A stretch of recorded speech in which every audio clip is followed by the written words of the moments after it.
ada. Ya, itulah salah satu pertimbangan-pertimbangan yang bisa oleh hakim kemarin dalam memutuskan vonis terhadap Ferdy Sambo dan terutama tadi kepada Putri Chandrawati yang kami hadirkan kembali untuk Anda.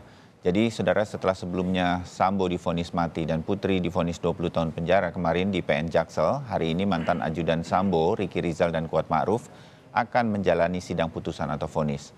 Apakah mungkin hukuman terhadap mereka lebih berat seperti Sambo? Nah, pagi ini kita akan bahas dengan sejumlah narasumber. Di studio hadir Heri Firmansyah, pakar hukum pidana dari Universitas Tarumanegara Jakarta. Bang Heri, selamat datang kembali. Ya, setelah pandemi kita melalui. Terima kasih Mas Bayu. Iya, akhirnya bisa ketemu langsung lagi, alhamdulillah.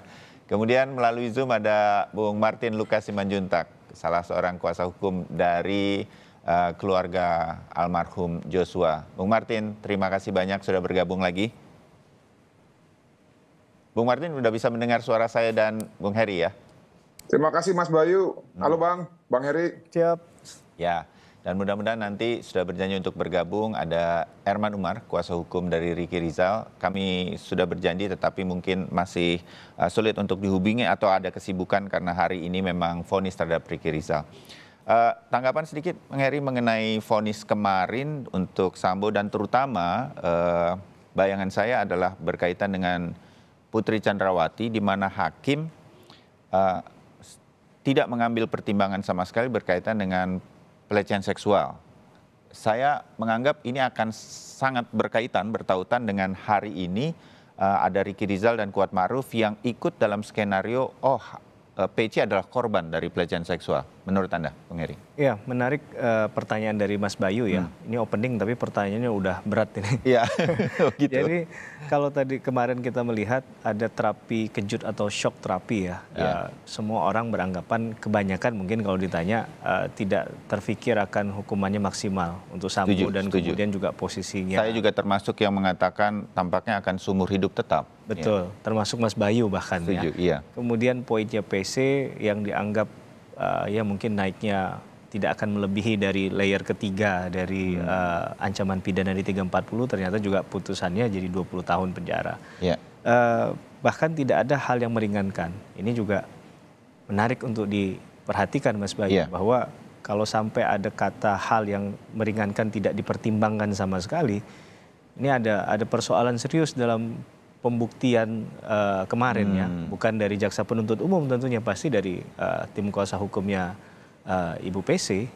Ini sampai tidak ada satupun yang dipertimbangkan, ini sekali lagi hal yang serius. Terkait dengan yang tadi Mas Bayu sampaikan bahwa bicara tentang pelecehan seksual yang tidak diutak-atik atau tidak di-touch sama sekali oleh majelis hakim, saya berpendapat bahwa ini adalah bentuk konsistensi dari proses pembuktian yang sudah berjalan. Bahwa mohon maaf tidak ada fakta yang mendukung ke arah sana, faktanya tidak ada, apalagi mungkin buktinya, menurut majelis hakim ya. Sehingga hakim berdasarkan keyakinannya tidak kemudian mengarah pada persoalan itu. Karena kalau persoalan itu dimasukkan berarti kan harus ada bahan pertimbangan yang panjang. Kita lihat saja kemarin Sambo kalau nggak salah sidang jam 10 Mas Bayu. Betul. Selesainya berakhirnya mungkin jam 3 lewat. Hampir 5 jam dibacakan full tanpa jeda bahkan oleh Pak Wahyu kan selaku ketua majelis pada saat itu. Jadi pertimbangan itu semua digunakan hakim karena memang ratio decidendi dalam membuat the reason for the decisions itu kan haruslah berdasarkan fakta material, pertimbangan hukum yang benar, baru kemudian ada putusan nantinya. Jadi itu sudah fase yang dilalui oleh majelis hakim kemarin.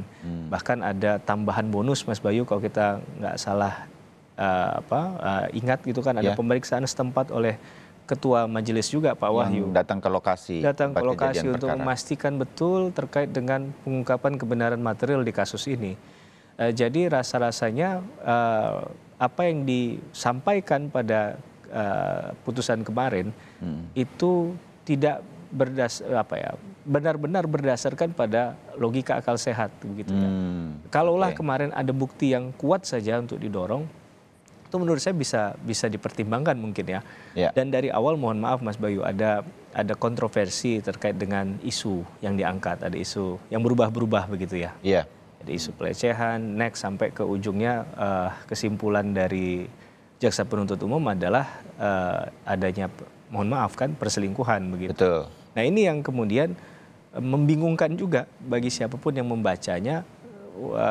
Jadi apa sebenarnya yang terjadi sih gitu kan kira-kira ya? Dan akhirnya begini, ketika Mas Bayu tidak yakin terhadap sesuatu, apakah Mas Bayu akan mempertimbangkan hal itu? Itu kan logika dasarnya seperti itu. Iya. Ya, ini menjadi hal yang menurut saya sederhana dalam konteks pembuktian ya. Kalaulah itu dibunyikan dari awal narasinya konsisten, tidak berubah-ubah, mungkin saja itu bisa dimaknai sebagai satu dugaan kebenaran itu memang dimungkinkan begitu. Karena kita bicara presumption semua sebelum putusan ini, Mas Bayu. Kalau sudah putusannya like or dislike, suka nggak suka, tentunya ya harus keterima sebagai suatu putusan yang saat ini adalah putusan yang final and binding sebelum adanya upaya hukum dari masing-masing pihak. Karena sebelum menutup, ini masih di tingkat negeri. Betul Mas Bayu, sebelum menutup sidang kemarin kan Pak Hakim dengan kebijaksanaan juga sudah memberikan ruang untuk para pihak baik jaksa penuntut umum maupun penasihat hukum untuk melakukan proses upaya banding. Nah ini juga diperkuat dalam konteks KUHAP di pasal 67 KUHAP, Mas Bayu. Jadi saya rasa itu yang menjadi catatan kita di persidangan kemarin.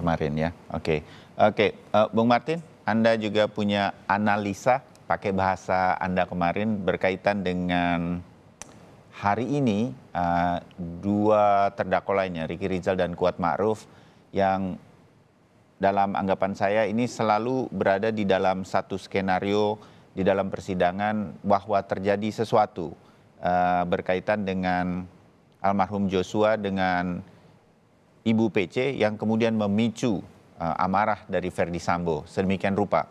Nah, kemarin agak ditiadakan semua, tidak dijadikan pertimbangan untuk memutus vonis terhadap Sambo dan PC adanya pelecehan seksual atau apapun begitu. Bung Martin.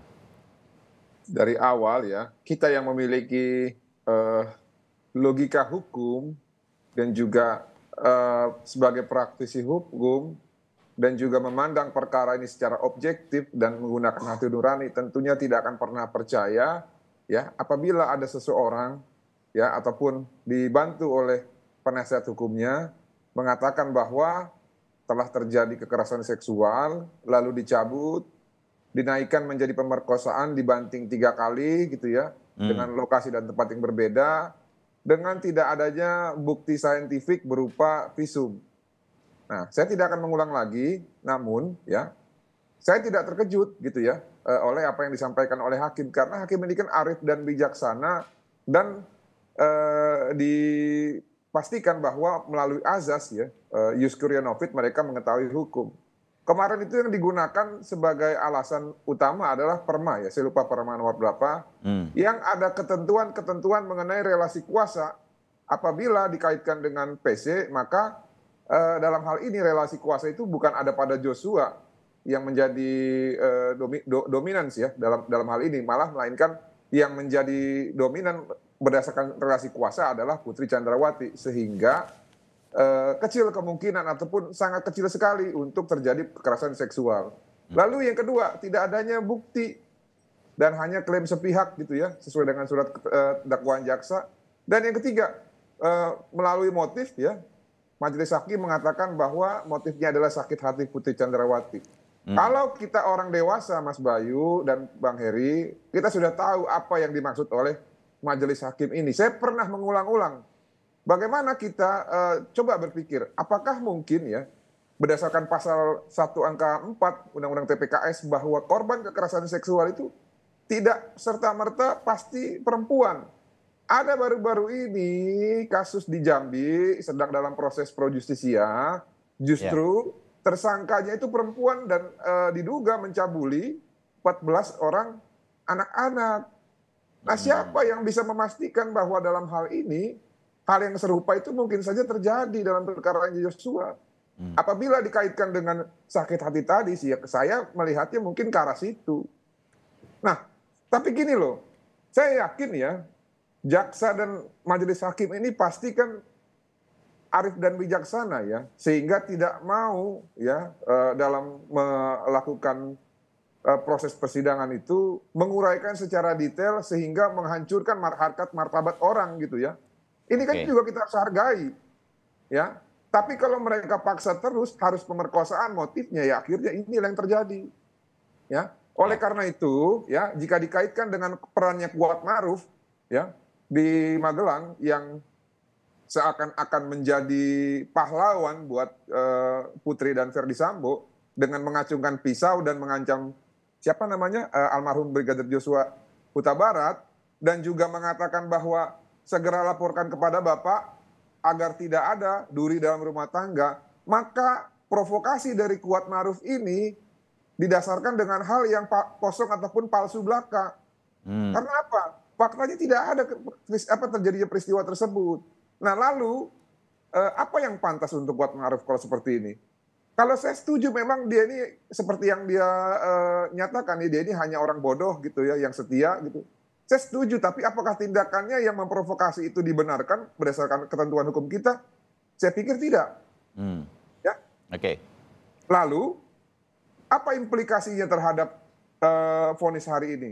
Kalau saya lihat dari objektifnya Majelis Hakim dalam memutus perkara kemarin, saya curiga, Mas Bayu, ya. Setidak-tidaknya vonisnya itu nanti akan mendekati terhadap vonis Ibu Putri Chandrawati. Nah, kalau hari ini hujan, dan hujannya mungkin rintik-rintiknya tidak terlalu deras seperti kemarin. Oh, ada hubungannya ini dengan vonis nanti hujan? Ada. Karena kemarin gradingnya seperti itu. Saya curiga Kuat itu kalau nggak 10-15 tahun. Nah, tapi khusus untuk Ricky, ya, kan selama ini banyak orang yang mengatakan bahwa dia sudah menolak mengeksekusi Joshua, maka dia bisa dijadikan role model. Ini menurut saya pemahaman yang keliru. Karena sudah clear, mengapa Ricky bisa menolak? Karena dialah orang yang paling dekat dengan Verdi Sambo. Dialah ajudan pertama Verdi Sambo. Namun faktanya apa? Pasca dia menolak, dia justru menjerumuskan Baradae, Richard Eliezer. Nah inilah tindakan yang tidak bisa dijadikan role model. Justru dia ini menurut saya ya, tidak pantas menjadi polisi. Jadi apabila nanti ya, yang si Ricky ini setelah divonis, segera saja di PTDH. Karena dia tidak pantas menjadi polisi. Dia menjerumuskan Richard untuk menjadi eksekutor.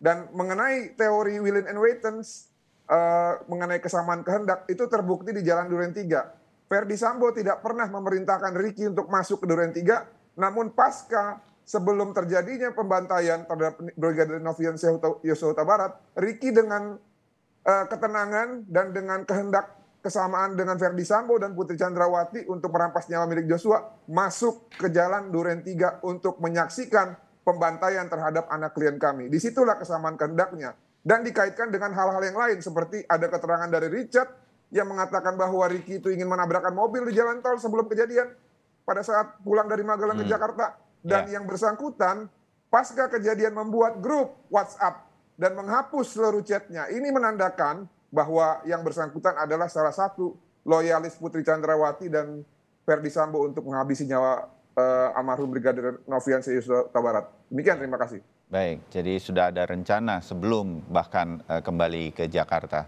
Kami break dulu, sebentar lagi kami akan kembali dengan perbincangan dengan para narasumber kami. Tetap bersama kami.